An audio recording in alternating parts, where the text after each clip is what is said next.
Have you ever driven a vehicle with a manual transmission, or stick shift as some call it? One thing is clear. There are literally a plethora of decisions being made while driving, in addition to knowing when to engage or release the clutch, let off or give a little more gas, and when it's time to shift. When any of these tasks are not performed timely, you may find that you've just stalled the engine. Knowing when to shift is very important. Happy Black History Month. My name is Reverend Valerie Steele.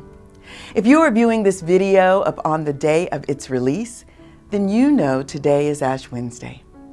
Until last year, due to the COVID pandemic, many churches had to find ways to do church differently. This possibly included virtual worship as pastors all of a sudden became online preachers, virtual communion, virtual reaffirmation of baptism, and even some interesting ways to provide the imposition of ashes on Ash Wednesday.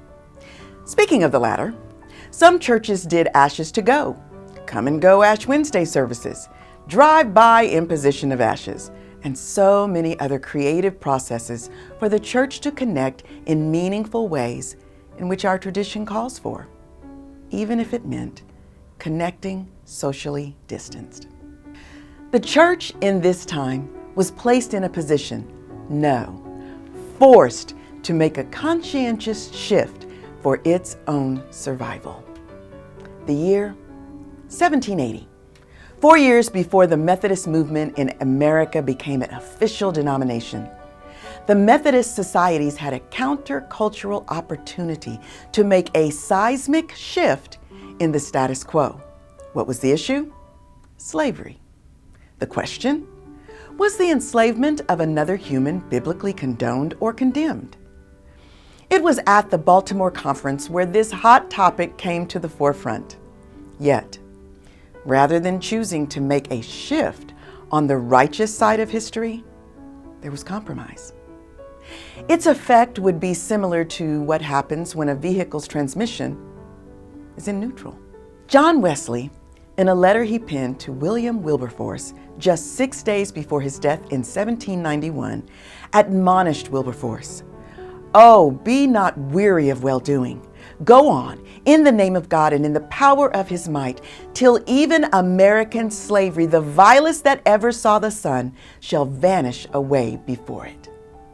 Wesley spoke vehemently against the institution of slavery, both in England and in America. However, it fell on deaf ears, hardened hearts, maybe even the Christian moderate who would fail to see the violence of enslaving another human being or the inhumanity of diminishing the life of any of God's creation due to the color of their skin. What if a shift that called out the injustice of slavery had been made at that time? A little time would pass, the year 1787, when Richard Allen, Absalom Jones, and others, all Black individuals, were worshiping in the designated location in the balcony away from the white parishioners. It was at that time that Allen, Jones, and several others went forward to pray at the kneeling rail. This act by the Black worshipers was prohibited by St. George's Methodist Episcopal Church. Why? No race mixing in society and no race mixing in God's church. The worshipers were instantly and brutally thrown out of the church. But this egregious act did not stall Richard Allen, who was an ordained deacon in the Methodist Church. He simply made a shift. By 1794, just 10 years after the Methodist Episcopal Church was formed, a new denomination was born out of the remnant of those who desired to remain Methodist even in the face of overt racism. The denomination would be called the African Methodist Episcopal Church, founded by the Reverend Richard Allen, the AME's first bishop. A little more time would pass, 1844, 64 years to be exact from the date of the Methodist Episcopal Church's beginning, and the people called Methodist were now in a schism. While there was the issue of the need for lay representation to have voice and vote at General Conference, the bigger issue had to do with the division among Methodists over slaveholding, which included a named bishop whose wife had inherited enslaved humans. It was a crucial moment in time.